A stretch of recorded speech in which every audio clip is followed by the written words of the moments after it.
Aloha party people, you are listening to Inside the Desert Oasis Room, episode number 194. This episode is sponsored by the Tiki Bar T-Shirt Club, where their monthly t-shirt designs pay tribute to a Polynesian bar or restaurant from days long past. Each design is available for a limited time and will never be produced again. For the collectors out there, be sure to check out their subscription program.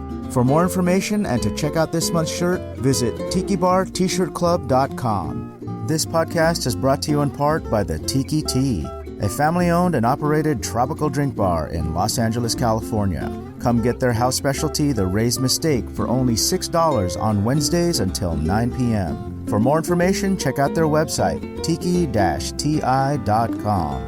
If you have a product, service, or event that you'd like to bring attention to, we can help. This podcast reaches thousands of listeners in over 100 countries every week. Imagine hearing your ad in this spot, just like you're hearing this one right now. Sponsor an episode and get the exposure you deserve. For more information, go to desertoasisroom.com and click on Services. On this episode, we make our way down to San Diego, California, to chat with Dottie Deville and Matt Koken, owners of the legendary Til Two Club. Hear the story about how they landed this legendary San Diego landmark, what they've learned about its history since they've acquired it, what's in store for its future, and if you enjoy some good ghost stories, find out who's haunting the bar. As always, I hope you enjoy this episode as much as we did bringing it to you. If you enjoy this podcast, please consider helping us with your support during this challenging time. Stop by desertoasisroom.com to check out our merch or leave us a tip. We've got pendants, t-shirts, glassware, and more. And every purchase or donation, no matter the size, is very much appreciated and helps keep this podcast coming to you every week. Alrighty, grab a scotch and soda and join us inside Til Two Club and give it up for our friends Dottie Deville and Matt Koken.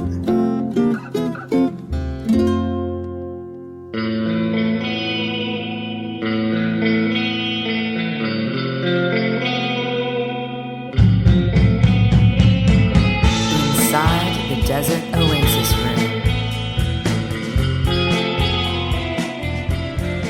Aloha, guys. Hi. Thanks for inviting me. Thanks for being here. I'm so excited to finally get to come to the Til Two Club. You're here, baby.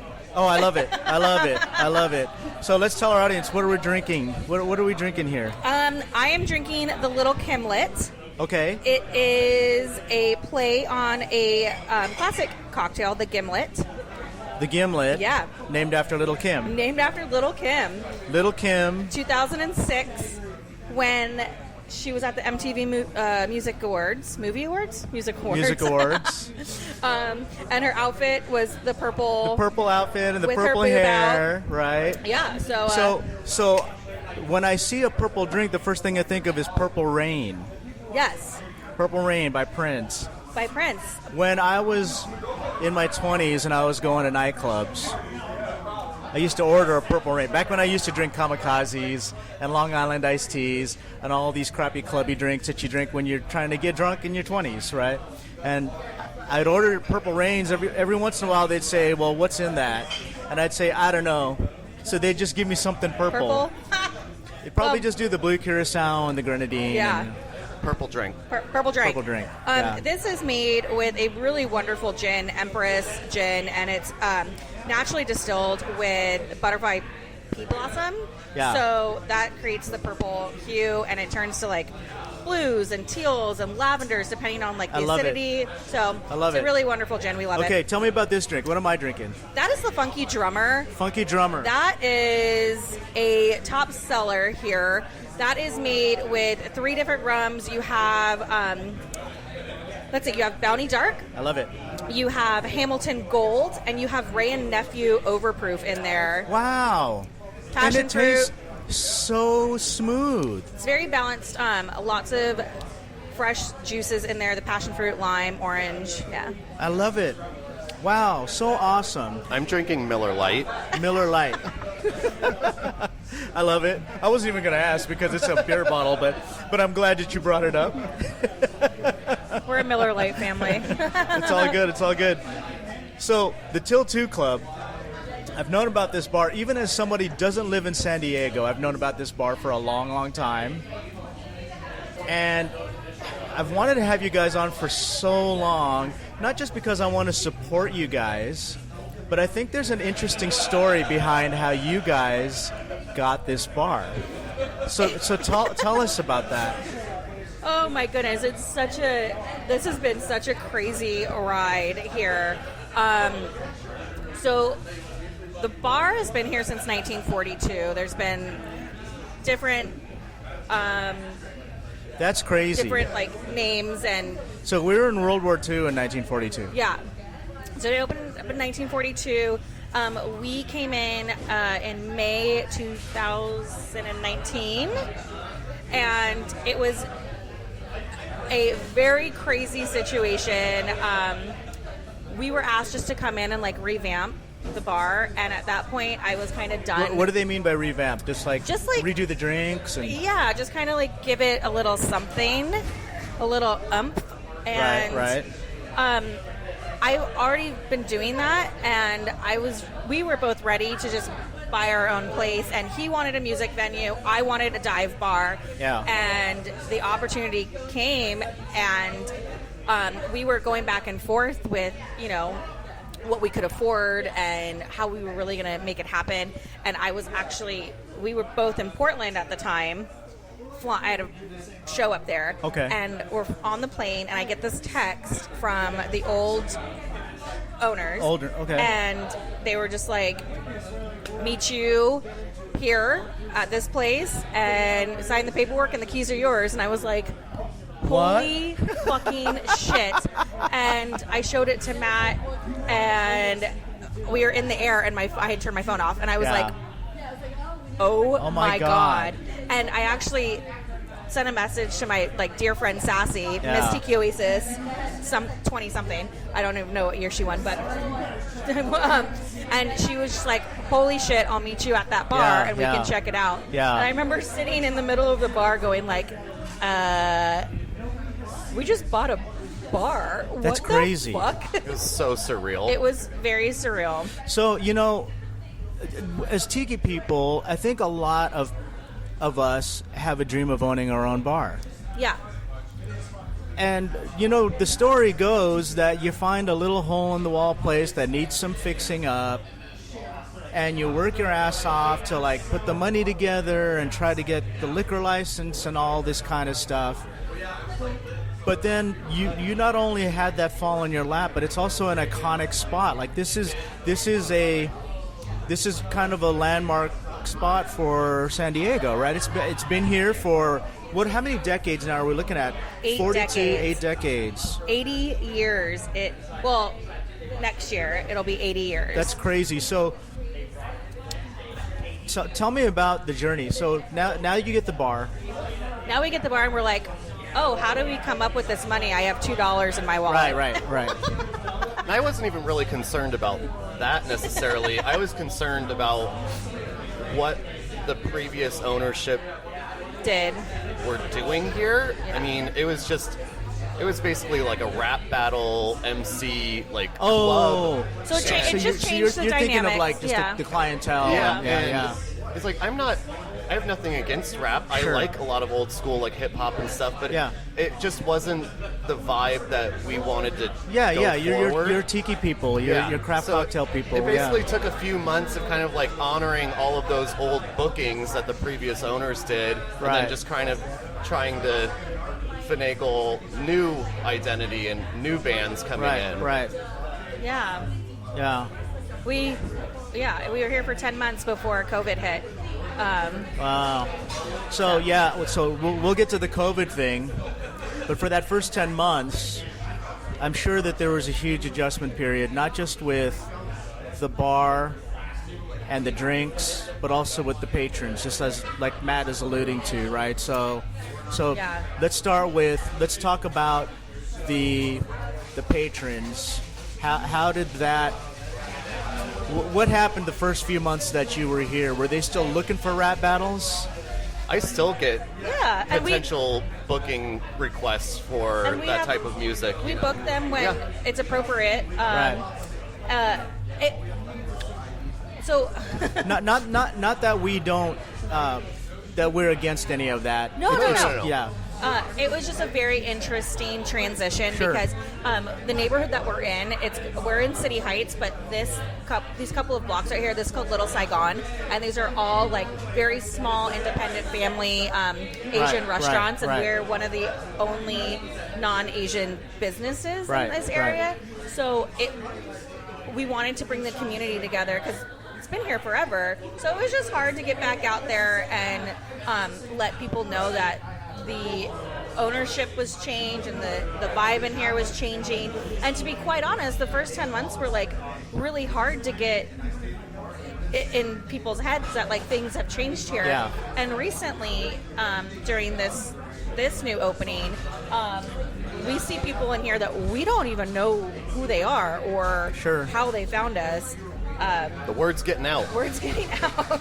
Oh, really? Yeah. Okay. We have people come in here all the time who are, we just overhear, them saying, oh yeah, their Instagram or this person posted or whatever. So it's pretty crazy. Were there any issues with older regulars?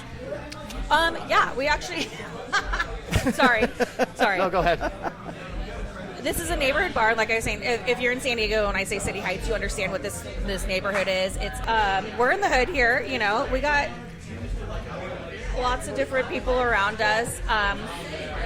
We've had to kick like a white supremacist dude out of here. 86, that dude. We've had to kick like some working girls out. Wow. Well, we had to kick him out not only for that, but he would come in and put $40 in the jukebox and just play Beastie Boys. That's an offense moment. in and of itself. Yeah. So yeah, it was definitely like a big transition. When you're struggling dive bar, you're willing to let anybody come in. Yeah. As long as they pay that, $4 for that well drink. Yeah. At that point, we were just like, look, we're gonna have to push through this, and I don't want their money. Yeah. And if we have a fucking sometimes you have to. Yeah. Sometimes you have to. Yeah. So I know that, like when the Tonga Hut first switched over, there were some regulars there that were really stubborn about the change. It's for them. It's been their hangout for probably decades as well, and then now like who's this guy coming in here and fucking up my bar? So we get that, and we still have the people that come in and dive bar regulars, and they can still get those drinks here. And that was like the big thing when we came in is we wanted a bar that we want to drink at, and that is cheap drinks when we need it, good beer when we need it, and great cocktails. So there you go. So you can still come in here for a $4 well. Yeah. I mean, beer and a shot guy, more than welcome to come in. If you want like a really rad cocktail for a very reasonable price, you kind of have it all. So that's a great segue because I bet the cocktails in here before you guys had it were subpar. Let's just say there is SoCo and Midori a lot on the menu. And like all the flavored vodkas under the rainbow, Right. So what was that adjustment like, implementing a cocktail program? Who did all that? Me. Oh, really? Okay, awesome. She So handles what was everything. your approach? What was your approach on that? Well, the first menu I put out, I was really trying to cater to this like dive bar aesthetic, but then also throw in a bunch of rum and like nice whiskey cocktails, and it just really wasn't translating well. And I had to figure out like a way to merge them both together to where it wasn't pretentious and people who wanted a good cocktail didn't feel intimidated by anything. Right. So this menu now I think really embodies all of that. Obviously we're rum people, so we took the whole back bar and put all of our favorite rums up there and put really killer scotches and whiskeys up there and mezcals and tequilas and took all of the vodka out.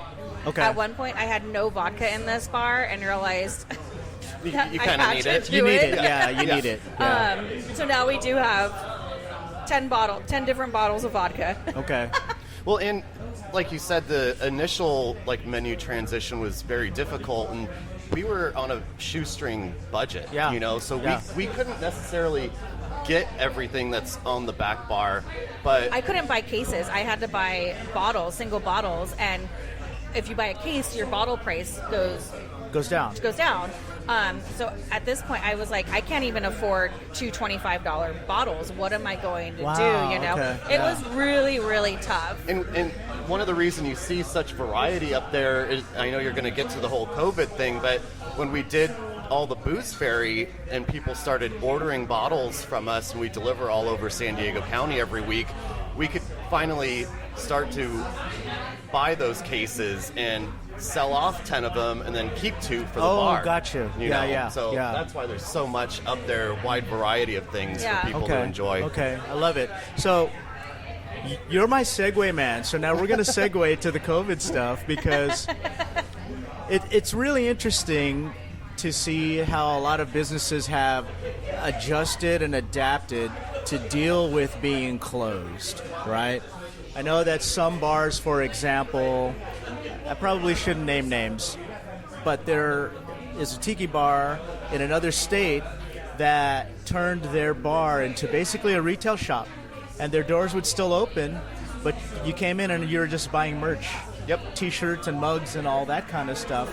But you guys had an interesting approach that you became basically a bottle service or spirits delivery. In place of selling cocktails, you were selling spirits. Right. So how did you guys come up with that? Well, the first 2 weeks when we were shut down, we It was basically... I was so thankful. I'm not even gonna lie to you. I was so thankful to have this 2-week break because I was so tired. I think I slept for 3 days straight. Oh, wow. I was so tired, and I was in my naive little brain. I'm like, 2-week vacation, hell yeah. Right. You know, and then I know I interrupted you. I'm sorry. No, it's fine.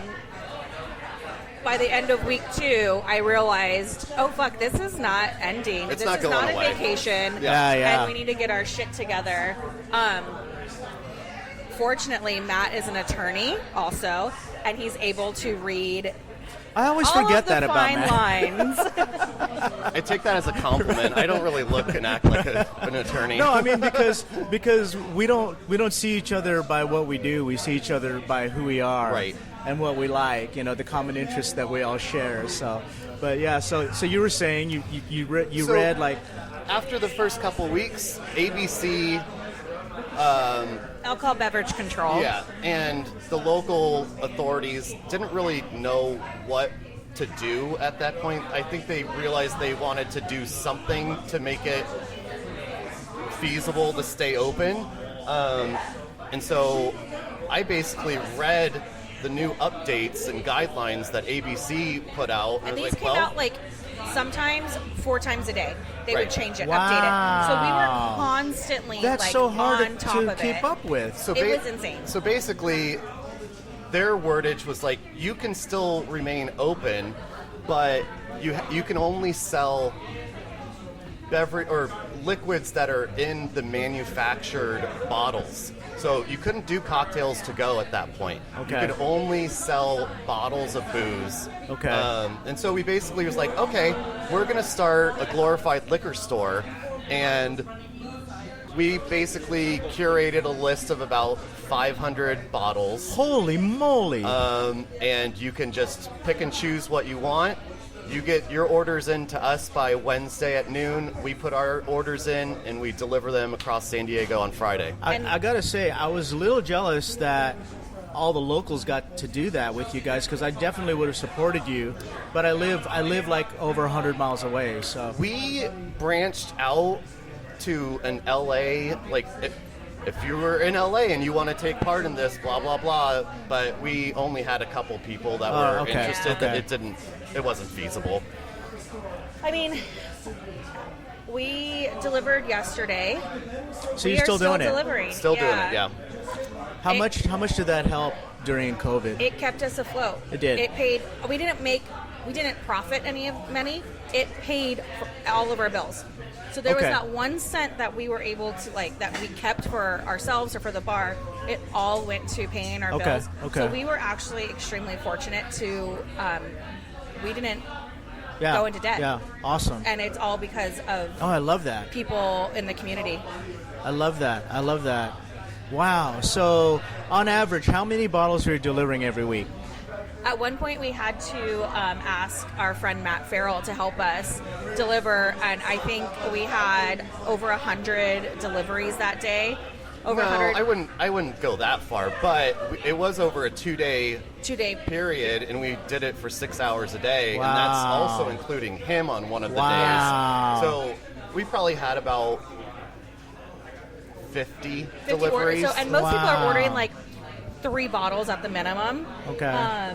So that was a really Some people Crazy time. order cases of Yeah. different things, mix and match. Yeah. you know? So, let's give a shout out to Matt because that's awesome of him to help out, right? You can depend on see him. right here. Yeah, he's in the corner over there. Farrell. So, yeah, Matt's Yeah, coming. he's actually our little angel here. He is a local history librarian, so he actually dug up all of the information on this bar. I love it. And prior to us coming in, everybody thought I'm going to give him my seat real quick. oh, okay. I was going to scoot in. everybody thought that this bar opened in 1948, but it actually opened in 1942. Okay. And he was the one who found out about all of this, and he really helped us out. We're talking about how you helped us out with booze fairies and all the deliveries. We're giving you and- a shout out yeah. for being the dependable person that the bar needs. Yeah. We love that. We love that. Yeah. You know, there's a community here that helps out the bar, and you know that stuff is invaluable. But these are things that you can't buy with money. You know. Yes, Well, when I'm very when I have thankful. like 2 good friends that I realize are like meeting their lifelong goal of like having a love it. bar and entertainment venue. Yeah, It's the first thing that I did was what I do for a living is research the history of things. Right, And so right. did a full research packet for them of the history of their place and found some crazy stuff that insane things, Yeah. murders, topless go-go dancing, Yeah. allegedly murders. allegedly. Okay, There's topless bartenders. topless bartenders. Was it topless? Was it really? Topless bartenders. That's the word on the street. I haven't right. He is a let me say I historian. haven't verified that yet. Okay, now wait a second. Topless bartenders were they female or were they you guys? Ooh, tough question. We're trying to bring them back, actually. Because I know that's a little secret club that you guys have. That, Oh, that's a different bar here in San Diego. Kalima. Kalima. all right, did I say too much? Speaking of which, there he is, Mr. Headhunter. So there you go. There you go. So, Til Two Club, it appears to me that it's become a bit of a clubhouse for the San Diego Tiki locals. It definitely has, through the, through the curated rum collection here, people can try some really cool shit. Yeah. So, Yeah, definitely. and you're still in a rock and roll dive bar, which at the end of the day is pretty, it's not tiki per se, but a rock and roll dive bar is pretty Yeah, tiki yeah, in our yeah. community, Yeah. Right, but I mean, I can come in, I can get my $5 whiskey soda. Right. But if I'm feeling like celebrating, I can say, yeah, I want that pour of Samaroli that's on the shelf. That Like, you know? 1992 Samaroli, last bottle in the world. I love it. I love it.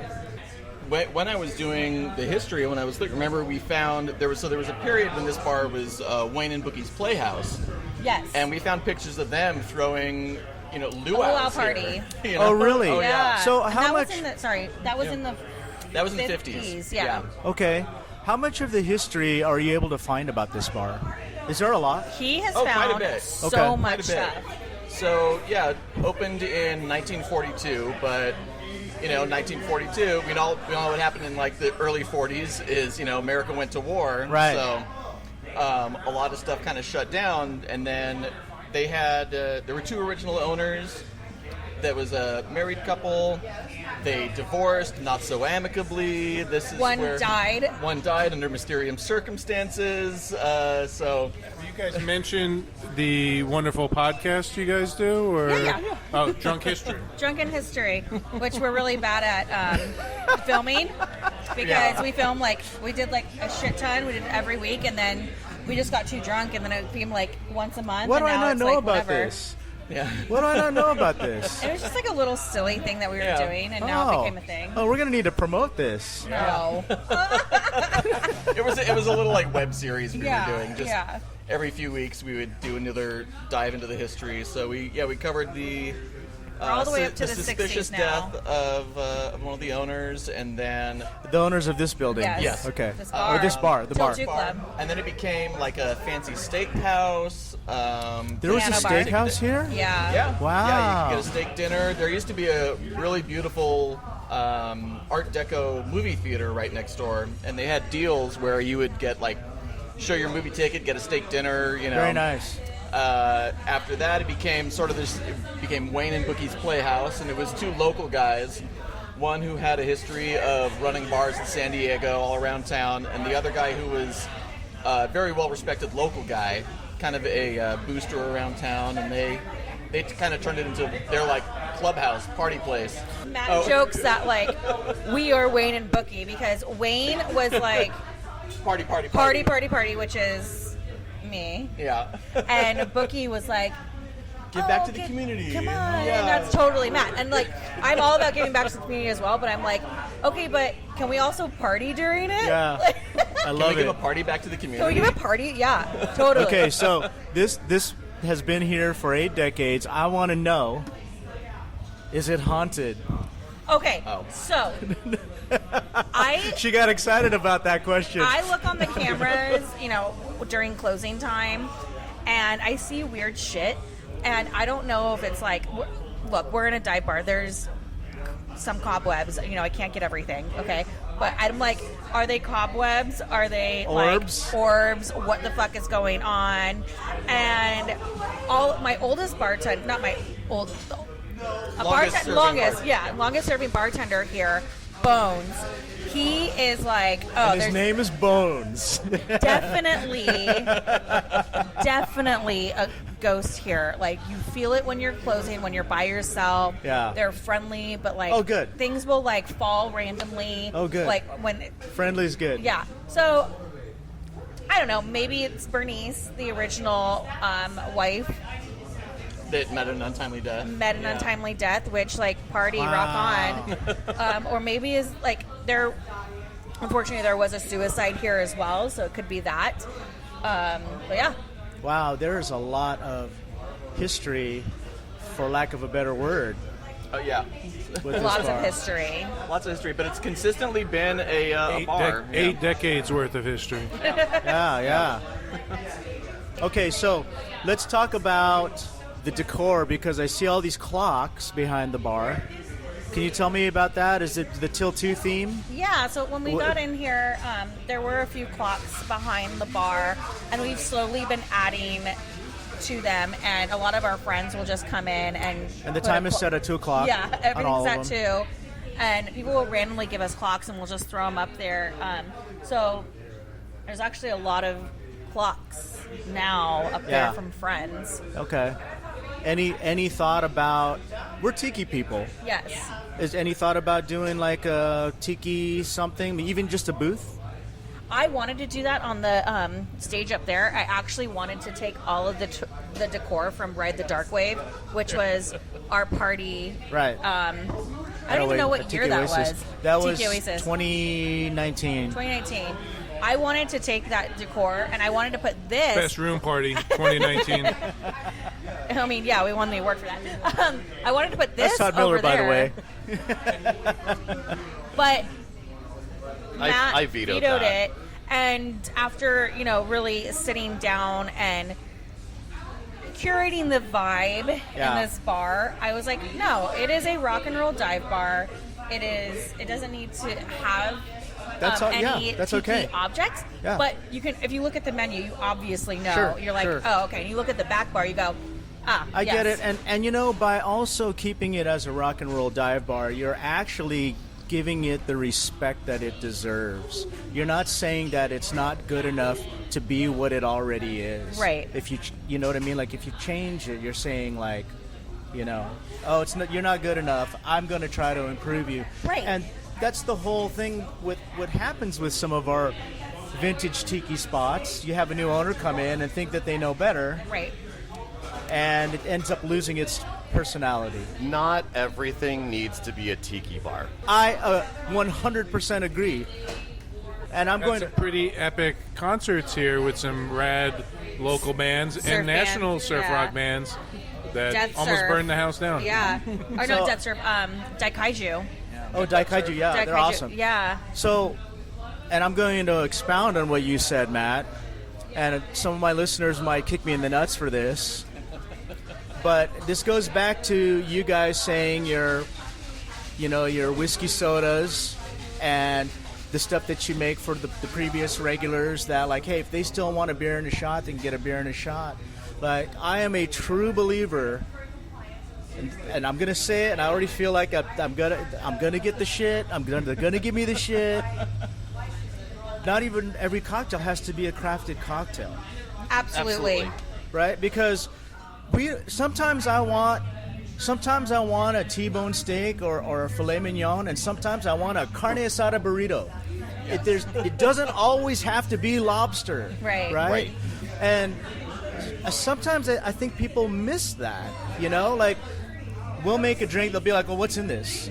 Well, do you like it? What does it matter? If you enjoy it, it could be like raccoon piss. But if you enjoy it, what difference does it make? Right, and that's the whole thing that you I'm alluded- getting all the dislikes right now, right? They're all clicking the dislike. You kind of alluded to like honoring the space. I mean, this space at its core is a rock and roll dive bar. Sure. We just wanted to elevate to those patrons that want a nice drink that it's available, but you still want to honor the identity of what you have here. Yeah. And that's why I didn't Yeah. want to incorporate a tiki element into it, because then it would just be schizophrenic. Okay. It wouldn't have its cohesive identity. Yeah, yeah. And But like you know- Todd said, you can do surf night, you can do like rad bands, you can have tiki-ish cocktails on the menu and do it that way, because we all enjoy that. You do have straight ahead tiki cocktails on there. You have a legit, like, Those are the first old drinks on the school menu. Yeah. Mai Yeah, Tai, yeah. you know? Probably a lot better cocktails, tiki cocktails here than you'll find at a lot of tiki establishments. Yeah, we'll That's leave very them kind. unnamed, right? Yeah. And they're all popping up in my hand right now. I won't say anything. Yeah. Even non-tiki people come in here and they look at the rums and they don't know shit about what's on that back bar, Right, right. the rums, and they go, "Oh, are you guys like tiki?" And we go, "Yeah." Like, we're not going to be like, "Oh yeah, we do this and this and this and Do blah you blah want blah." us to be tiki? I'm just like, sure, I mean, and it's not just rum. You've got a few good mezcals back there. You've got a good back bar, but you've also got just a solid well. If I come in, if I'm on my way home from work, I just need a drink. I just want a whiskey soda. I'm good. Yeah. You know. I love it. because A lot of us have home tiki bars here Right. too, so we also feel like, hey, if we want to go somewhere not tiki, let's go and still be able to indulge in tiki cocktails. Yeah. We can come to Til Two and have at it and listen to live rad music. It's the perfect escape from the escape, right? Exactly. Well said. Yes. Well said. Perfect balance. And So at the same time, like, I know we're all like dive bar enthusiasts, Oh, yeah. And sometimes you walk into a dive bar and you're like, oh, I'll just grab a Miller Lite. And then sometimes you're like, man, I really wish I could get a gimlet. I'll tell you, And a lot of places like Sure. can't do these like really easy cocktails you can have anymore. both. You can have both. Yeah. And there's nothing like the feeling of settling down into a stool at a dive bar, getting comfortable, and just becoming part of the bar. Of the bar. Yeah. Well, can you guys talk a little bit about your staff? I mean, you've been very selective about who you staff up with here. You've got a lot of people that are well known around town as solid bartenders. A lot of them have worked at high-end places, but also other like solid dive bars that Yeah. have unfortunately in the last year been forced to close down, and now they have a have a found new a home. home They here have a at new Til home, Two. yeah. Yeah, this would be our fourth time reopening during COVID, or with the what is it called, the color tiered, and each time we reopened, We brought all of our staff back, our original staff, and then this is hopefully our final. I believe it's our final one. And we were short-staffed. I can't work every day behind the bar, or else I'll be a total bitch. And True. That's like, yeah, I'll agree with that. you know, so we reached out to a lot of out-of-work bartenders that were in high-end bars, and then our favorite local dives, and we brought a lot of them over here, and it's been great. Okay, so I got one more question for you. Great menu. I like your the classic. Well, they're classics, but they're your version of that, right? They're Yes. rips. Is there a secret menu? Is there an animal fries or a protein style or We do have ting here, so you can do a Ray and ting if The you Ray want. and but Ting is a big one here. is That is there a a secret. purple rain on the menu? on, you on can the always secret request menu? it. I mean, look, It's purple. Just make it purple. Chelsea behind the bar right now. She's been doing this for I don't even know 15 years. She's been behind some of the best dive bars in very San Diego. nice. Very nice. I bet you if you tell her, "Can you make me a purple rain?" she will be like, She'll "Yeah, know how to no do it. problem." I'm gonna Like, order one right not after this. even. Right She after won't even this. know what's in it, Oh. but she'll make you But something it'll be rad. purple. Yeah. It'll be purple. Oh, yeah. I love it. I love it. We do have a little sipper of rum. This is the Transcontinental Fiji. Transcontinental Fiji. Yeah. Cheers. All right. Oh, that's different. That's different. And what's fun is that we have about 6 of the Transcontinental Yes. rums, and they're all from different locations. So their whole thing is they distill in the home country, and then they ship it to a northern hemisphere where it is aged in Oh, and certain it's aged barrels. somewhere else. Yeah, and so you can get a taste of around the world kind of That's different interesting. rums and how they age it. Oh, I'm not a rum geek, so here's another thing that I believe in. More negatives right here. I love it. So, Smuggler's Cove, great book. Love Martin. Lots of great information on there. And as I started to read it, I actually thought to myself, okay, I'd love to have a beef Wellington one day. I just don't need to know how to make it. I don't need to know all the details to enjoy it, Sure. right?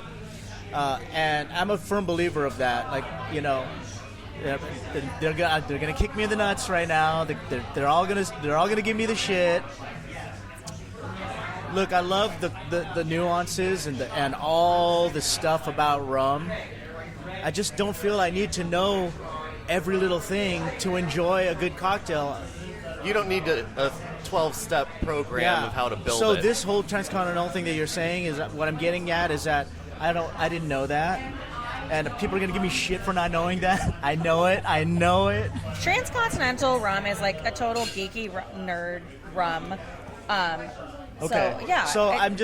So because I'm gonna say oh, I didn't know that. The comments are gonna be like, "Psst, why would you not know that? I can guarantee you at least 50% of the Yeah. people All right, listening all right. don't even Yeah. know. So I just have How to make my pretentious peace. of people. Make my Party. peace. Party. I have to make my peace. So anyway, let me reiterate again. I'm so honored that you guys invited me to come down. Actually, I invited myself, but I'm going to give you guys You the guys- credit. You're always welcome here. I love what you've done with the bar. Thank you. I think it's great. The drinks, that you've kept the character and the theme, and that you guys are running the ship now. I love it. What's the future of Til Two Club? Well, Live June music, 15th is when bands? California is reopening. Okay. As of now, potentially, hopefully.